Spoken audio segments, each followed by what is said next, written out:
Bom dia, amados irmãos, amigos, eu acho que já posso dizer alunos também. Meu nome é Robson e hoje daremos sequência ao estudo nessa que é a nossa terceira aula da Escola Bíblica Dominical Online. Eu agradeço outra vez a sua companhia e conto com você para compartilhar esse link com seus amigos e também para convidar outras pessoas para nossos estudos.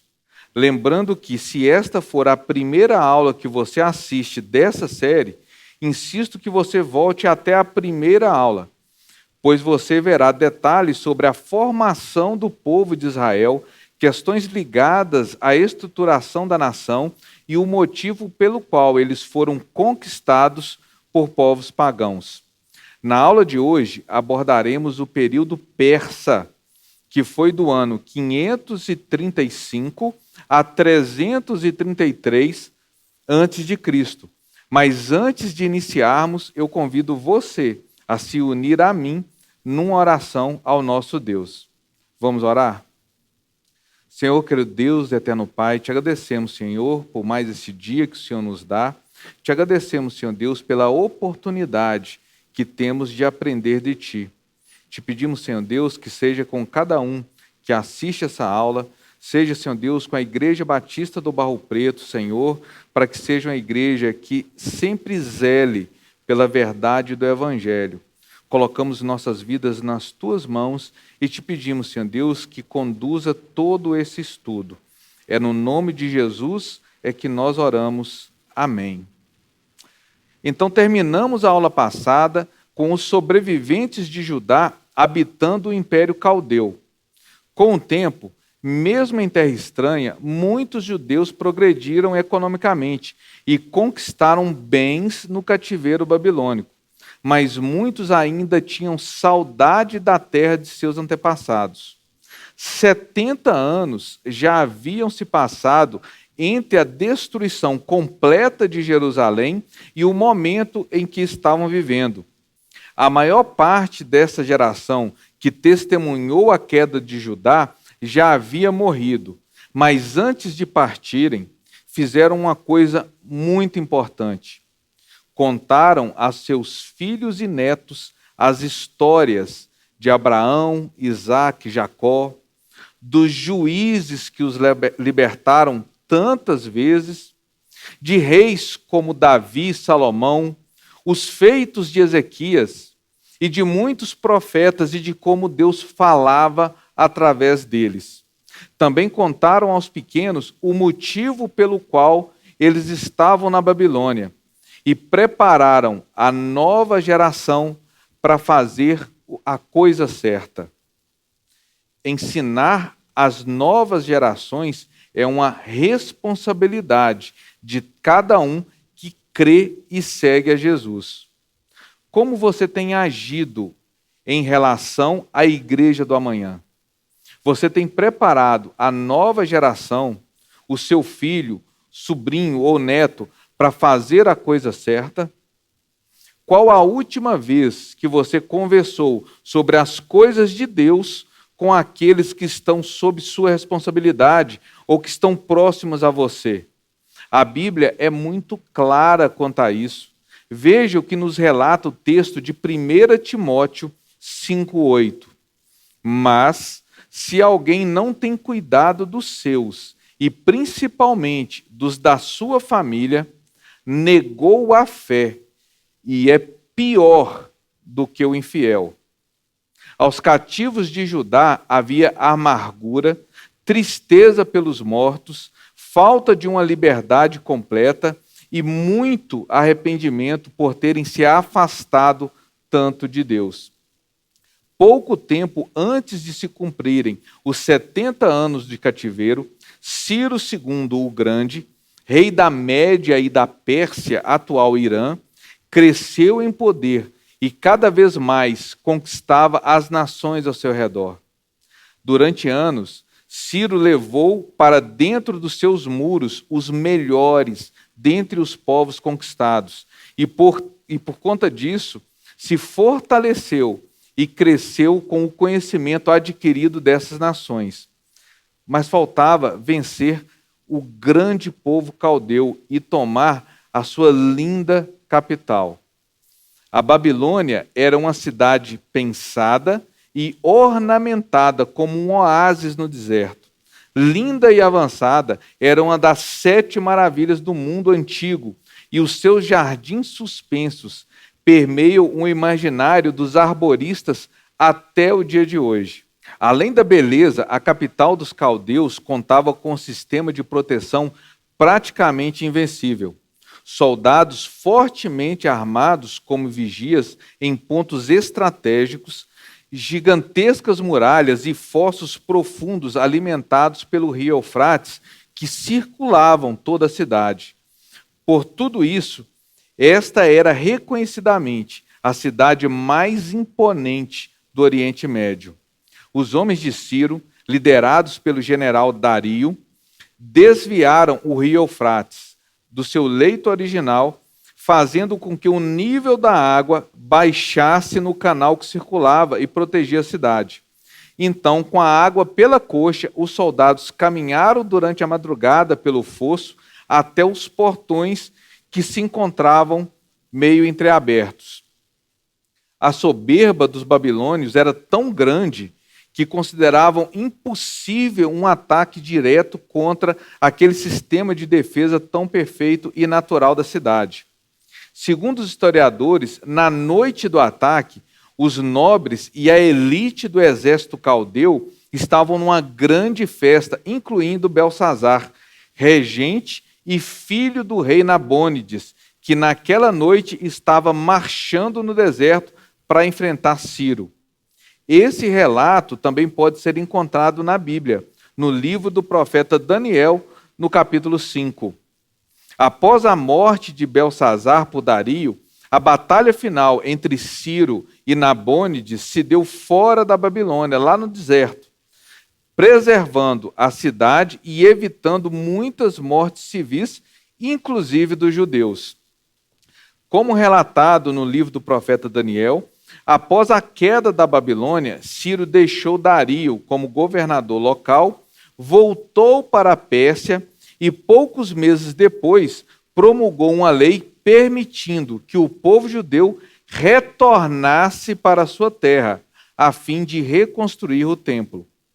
Mas como foi dito na aula anterior, muitos judeus preferiam ficar no reino da Babilônia, pois depois de 70 anos naquela nação, já haviam adquirido propriedades, costumes, possuíam comércios e laços familiares com os habitantes da terra.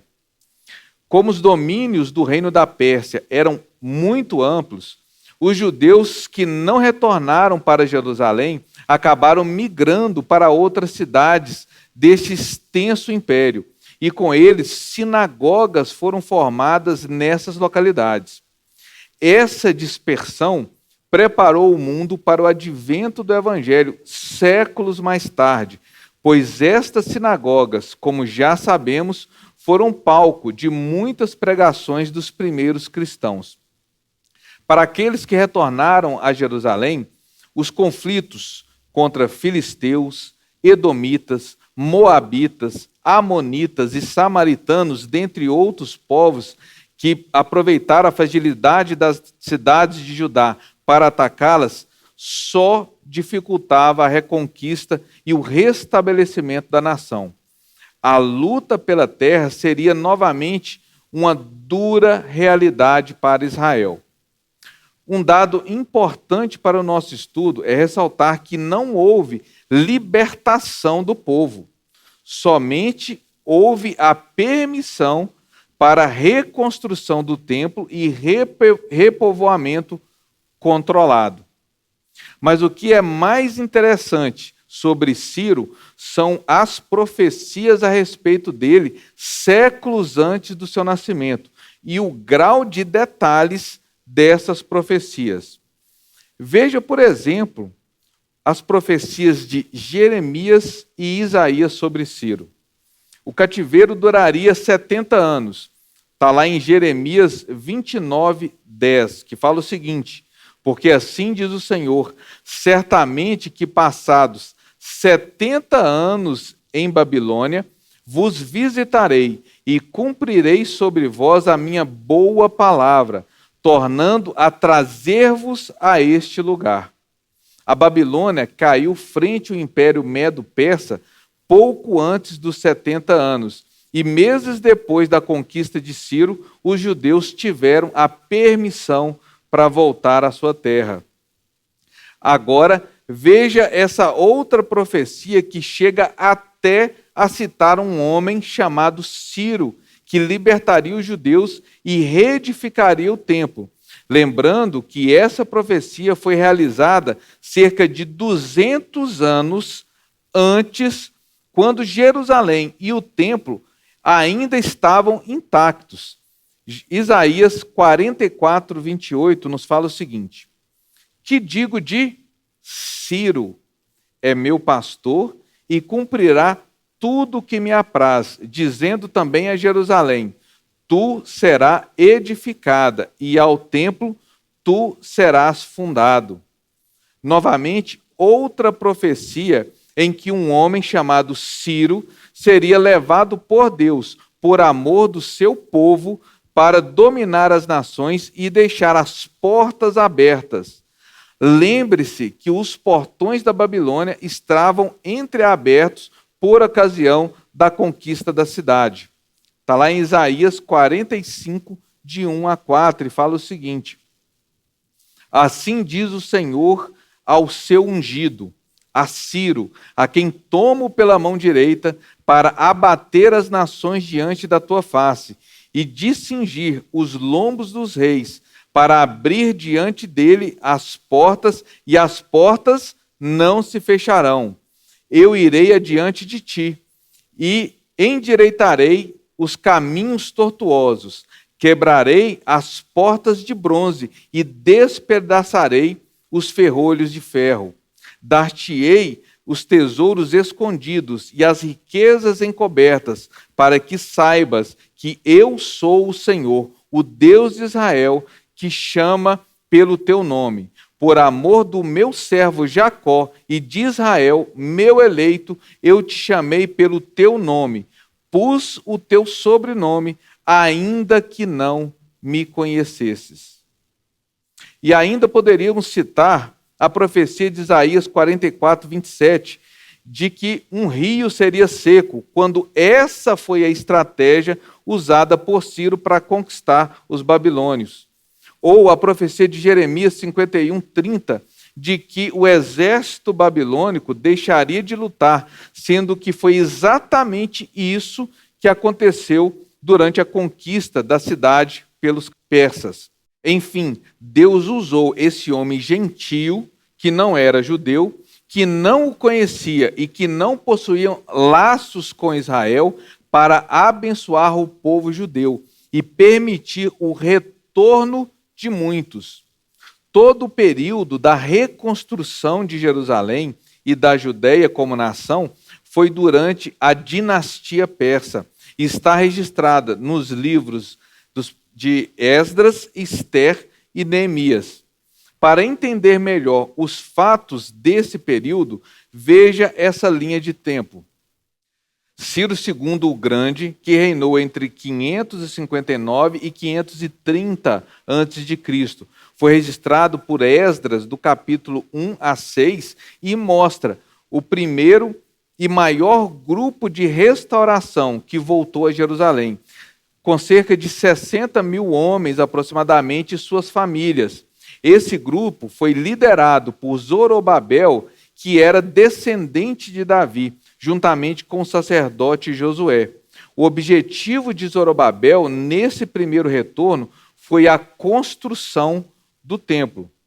É bom que se diga que esse é o mesmo templo citado tantas vezes no Novo Testamento e visitado por Jesus. Apesar dele ter sido reformado e ampliado a partir do reinado de Herodes o Grande, que nós ainda iremos estudar, num trabalho que durou cerca de 85 anos, passando por vários reinados. Quando Jesus o visitou, ele ainda estava em obras, sendo concluído somente no ano 65 depois de Cristo. Depois de Ciro, tivemos Cambises II, que reinou de 529 a 522 a.C. Durante o seu reinado, os povos que haviam ocupado Judá continuamente militavam contra as obras de construção do templo, como relata, por exemplo, Esdras capítulo 4. Depois tivemos Dario I, que reinou 522 a 486 a.C. Por volta do ano 520 a.C., Deus enviou os profetas Ageu e Zacarias para exortar o povo a se esforçarem na construção do templo. É bom que se diga que o templo era símbolo da presença de Deus e o culto ao Senhor era o elo que sempre sustentou essa nação. Portanto, era prioridade que o serviço do templo fosse retomado para que Judá novamente existisse. O livro de Esdras, a partir do capítulo 7, fala do segundo grupo migratório sob a liderança do próprio Esdras, que era um escriba. Ele tinha como objetivo principal ensinar novamente a lei do Senhor ao povo e liderou cerca de 2.000 homens com suas famílias de volta a Jerusalém. O próximo rei da dinastia persa foi Assuero, que também era chamado de Xerxes I e reinou de 486 a 465 a.C.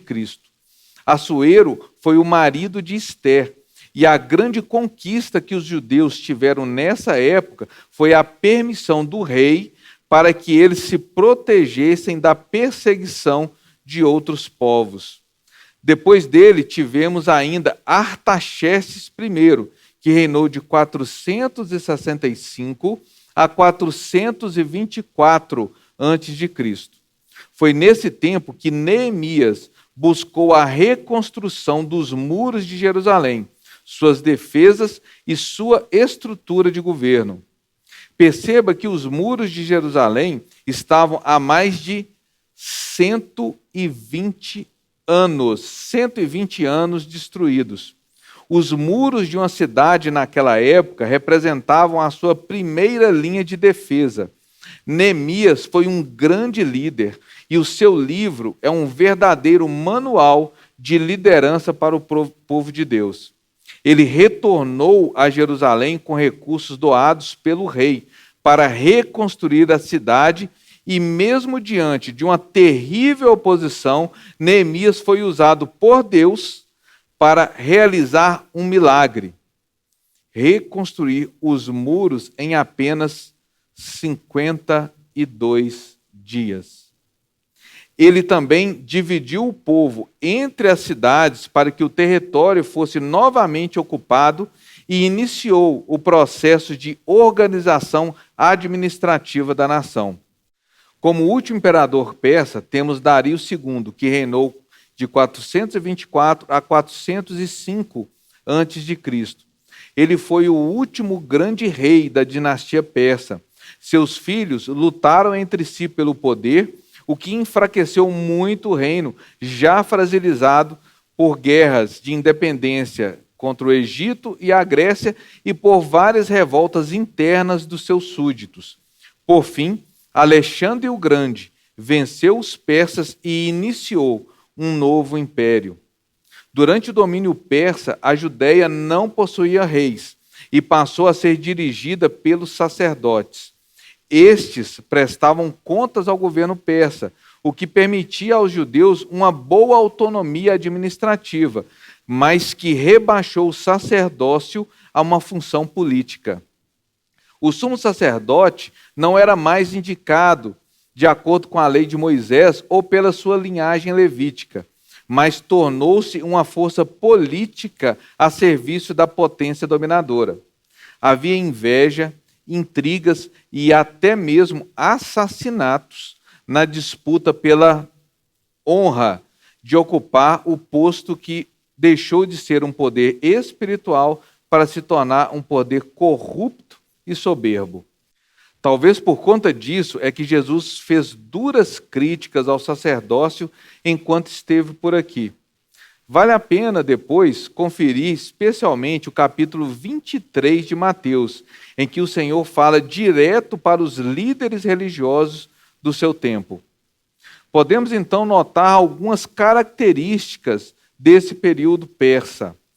Com o Estado administrado pelos sacerdotes, a lei mosaica, a lei de Moisés, foi totalmente restaurada, mas em grande parte com a finalidade de dominação do povo. Consequentemente, houve expansão dos cultos públicos e mais sinagogas foram surgindo e ampliadas. Como preparação para a vinda de Cristo, passou a surgir um clamor maior pelo Messias, mas eles esperavam alguém que restaurasse plenamente a nação como Estado, inclusive com a liberdade diante dos inimigos. Esperavam um Messias militar e não celestial. Nesse período também tivemos o fortalecimento do nacionalismo com a reconstrução das cidades e com o ressurgimento de instituições nacionais e o retorno das celebrações religiosas e das festas. Também houve a unificação da língua em torno do aramaico, que se firmou como a língua oficial dos judeus. O termo judeu, ele deixou de ser usado somente para os descendentes de Abraão e passou a representar todo aquele que professava a fé judaica, independente da nacionalidade. Essa fé passou a ser chamada judaísmo, a religião praticada em Judá. Os escribas cresceram em importância e desempenharam um papel fundamental na preservação do judaísmo, principalmente após a queda moral dos sacerdotes politizados a partir desse período. Agora, sobre os samaritanos, a relação com os judeus, que já era ruim, ficou péssima durante o período persa. Dario I nomeou Sambalate como governador da Samaria, e uma de suas filhas foi prometida a Manassés, que era irmão do sumo sacerdote de Jerusalém. As autoridades judaicas não gostaram desse casamento, por ser considerado misto, e ferir a lei do Senhor, e se opuseram a esse matrimônio. Então Sambalate, lá da Samaria, para afrontar os judeus e preservar os poderes sacerdotais do genro, propôs a construção de um outro templo entre os samaritanos, além de nomear Manassés como sumo sacerdote no seu país. O plano prosseguiu e o templo foi construído no Monte Gerizim. O templo dos samaritanos era grande e suntuoso, claramente uma competição com o templo de Jerusalém. Manassés emigrou para Samaria e com ele muitos sacerdotes e levitas desgostosos com a proibição dos casamentos mistos e outras exigências de Esdras. Sendo irmão do sumo sacerdote, Manassés conseguiu levar consigo uma cópia do Pentateuco, os 5 primeiros livros da Bíblia escritos por Moisés. E pelo menos até o tempo dos apóstolos, a seita dos samaritanos aceitava somente esses 5 primeiros livros. Agora, veja o texto de João 4, 20 a 24, que nos traz o diálogo entre Jesus e a mulher samaritana sobre o local de adoração. Nossos pais adoraram neste monte. Isso é a mulher samaritana falando com Jesus. Nossos pais adoraram neste monte, e vós dizeis que Jerusalém é o lugar onde se deve adorar. Então Jesus lhe disse: mulher, crê em mim, a hora vem em que nem neste monte, nem em Jerusalém adorareis o Pai. Vós adorais o que não conheceis, nós adoramos o que conhecemos, porque a salvação vem dos judeus. Mas virá a hora, e de fato já chegou, em que os verdadeiros adoradores adorarão o Pai em espírito e em verdade, porque são esses os adoradores que o Pai procura.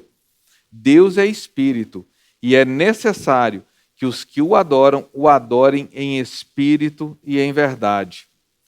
Na realidade, aquela mulher estava provocando Jesus sobre o local da adoração, mas ele ensinou a ela que muito mais importante do que o local onde você está é o modo que você adora, como você busca a Deus.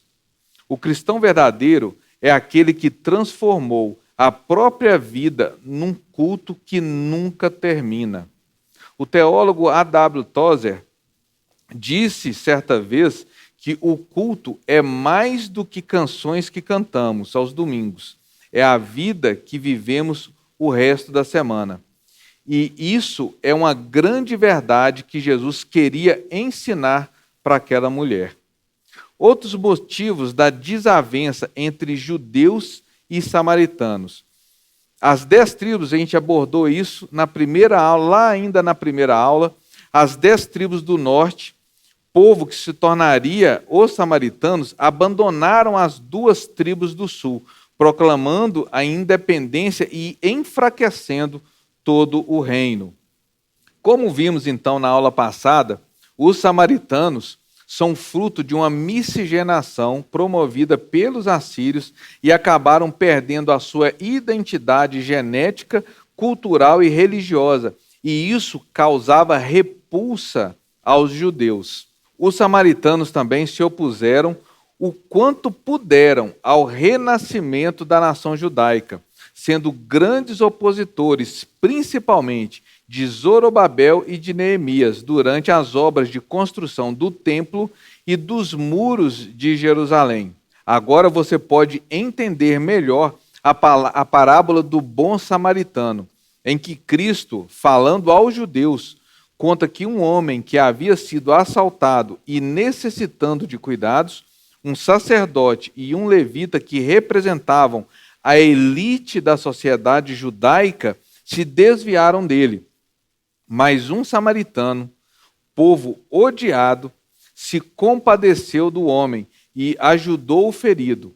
Você entende a profundidade e o impacto que essa parábola trouxe às pessoas que a ouviram? E depois de saber tudo isso, e por outras coisas que ainda veremos nas próximas aulas, que em João 4,9 temos: disse-lhe, pois, a mulher samaritana: como sendo tu judeu, me pedes de beber a mim, que sou mulher samaritana? Porque os judeus não se comunicam com os samaritanos. Mas Jesus nunca fez e nunca fará acepção de pessoas. Como disse Jó, eis que Deus é muito grande, contudo, a ninguém despreza. E Jesus é Emanuel, é Deus conosco. Chegamos ao final dessa aula e no próximo domingo entraremos no período conhecido como interbíblico. Mas ainda não desligue, pois temos uma informação importante para você daqui a 1 segundo. Obrigado pela sua companhia, Deus abençoe sua vida e até domingo que vem. A Bíblia relata que, e tendo nascido Jesus em Belém de Judeia, no tempo do rei Herodes, eis que uns magos vieram do Oriente a Jerusalém, dizendo: onde está aquele que é nascido rei dos judeus?